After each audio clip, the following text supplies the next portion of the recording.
everybody. Welcome back to another episode of All About the W.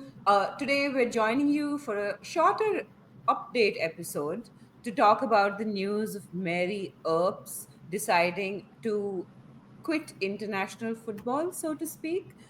Kai, what do you make of this news? Did you expect it? Was it weird for you?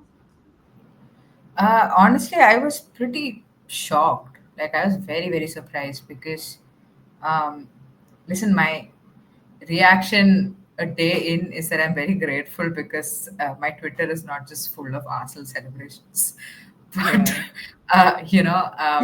I was really surprised because I mean, not so long ago she was England's number one, and on top of that, the move to Paris Saint Germain has been a little like not the best. I don't think it's the most. It's been the most ideal for her, but yeah, I mean, she was a Golden Glove winner at the World Cup in Australia and New Zealand, and had like an incredible performance at the Euros. So yeah, sure. I think in the Serena Wigman has been like sort of been nagged a lot about who's her starting goalkeeper. And I think in the last international window, Wigman kind of said that Hannah Hampton is a little ahead at the moment in terms of who's going to fill in that spot. But yeah, it's a real shock. Like, I mean, Mary Earps is I mean, we know how much like that defense, that entire defensive unit, how well it's performed over the last couple of years. So yeah, very very surprised. So, there are two ways to sort of look at this, and I'm wondering where you stand on it in terms of her individual decision.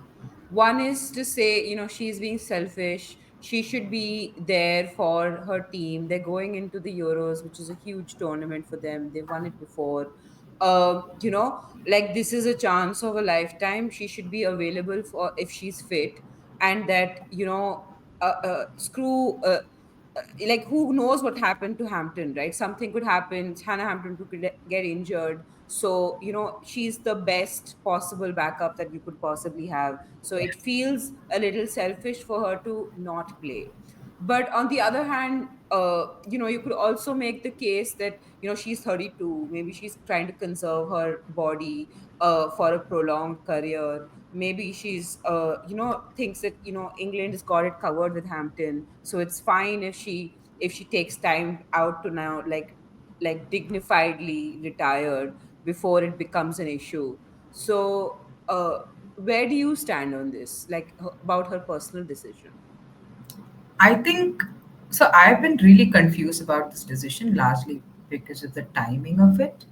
Yeah. Because I mean, we're literally like 4 weeks away from the Euros now, so it's the timing. This is like that time when people are like fighting it out to make it into that Yeah. Euro squad.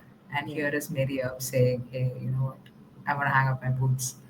I want to focus on like club football or whatever." I think I'm a little torn on this. I've been trying to read up a little bit, see what has gone on behind the scenes, and to be honest, some of the things that have been reported, I don't know how reliable they are, so I don't want to talk too much about it. Um, Wiegman, I think, released an official statement saying she's disappointed. So I'm assuming, and somebody else reported that the conversation has been happening for the last 12 months or so. So it's not like Wiegman has been completely unaware that Mary Earps has been here. But at the same time, I feel like it sounds like Wiegman was kind of hoping that she would stick around. You know, I mean, honestly, for me personally, I don't know. I like, you can't, as a fan of football, like, you know, individual accolades don't matter much to me. If that makes sense. Individual, it's a team sport. And for me, I feel like for me, what is best for the team always comes first. I hope that the players that I watch and players who play for the teams that I support think of the team in a similar way. And I feel like Mary Earps has kind of dropped the ball here. Um, I she see the what you've said is right. Like Hampton is probably was always going to be number one for the Euros because she's basically won the Golden Glove. She's probably the best English keeper right now. So that's there. But at the same time, we also know that the backup for Hannah Hampton is not great. Like Yeah. there are a bunch of like very young keepers or keepers who do not have experience on that international stage. So I mean, part of it I feel like is also on Serena Wiegman, like the fact that she doesn't rotate, she doesn't test things out anymore, like a whole lot. So yeah, I mean, I feel like for me, from that perspective, having Mary Earps around, she's somebody who's pretty well loved in that dressing room. People have Yeah. very high opinion of her. I was watching the Jess Carter press conference before the Portugal game, and she was saying how she sets the standards. She's very Yeah. hardworking, etc., and she's going to be missed. So I feel like from even from like a squad perspective, I would have thought that have like Mary Earps would have stuck around or at least hoped. Yeah, yeah. Uh, No, this is why but it surprised me as well because she just doesn't strike me as a sort of player who's like, oh, my ego is bigger than our Euro campaign, or that, I am not a team player or not a positive influence on the dressing room or selfish in any way and wants to prolong her career at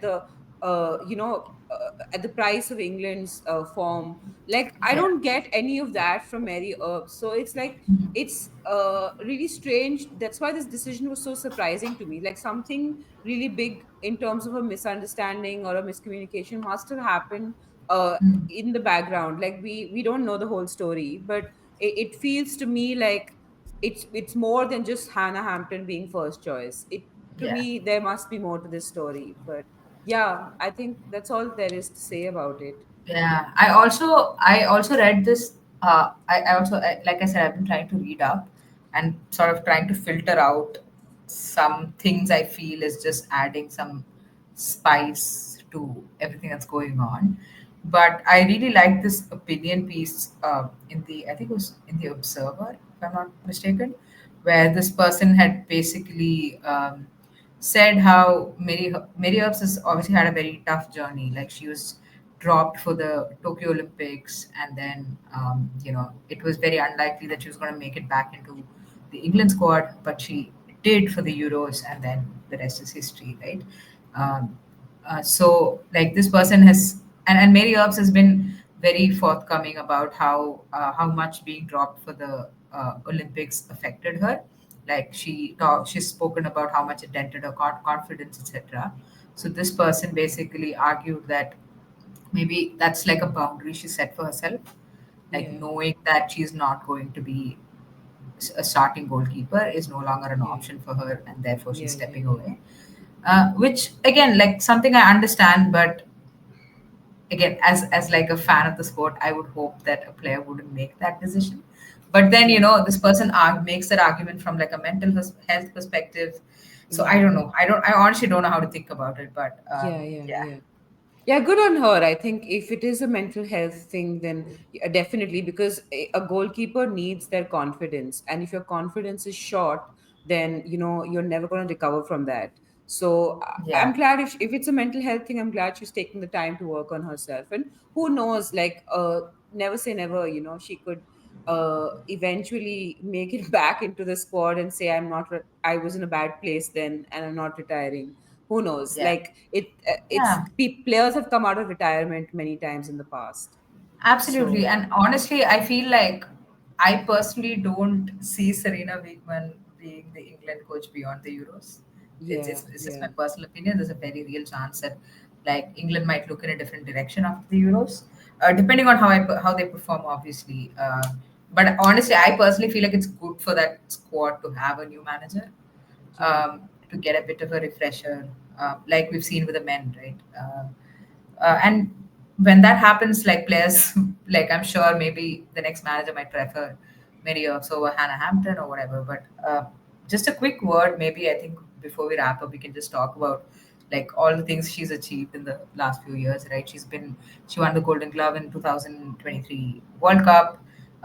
She was named in the FIFA Team of the Year twice, like as a goalkeeper, and she's won the BBC Footballer of the Year, BBC Sports Personality of the Year. So, and she's just been like somebody who's been pretty front and center in terms of pushing the women's game. Even I feel like I don't think there's been a more prominent goalkeeper as Mary Earps, not in terms of like quality or anything, but just in like media presence, right?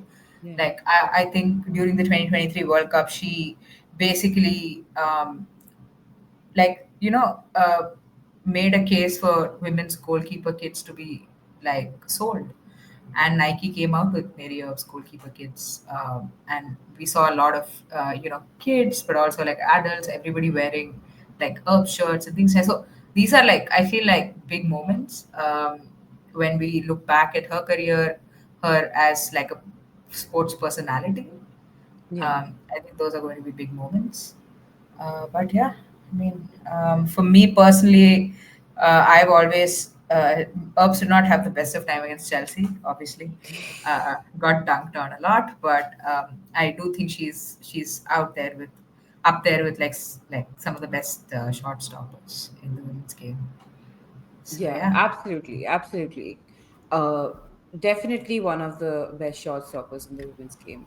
And on that note, that's all for today. Remember, folks, like, subscribe, share, comment, all the great things. We'll see you in our next episode, which is a fun episode. Look out for it. Bye bye.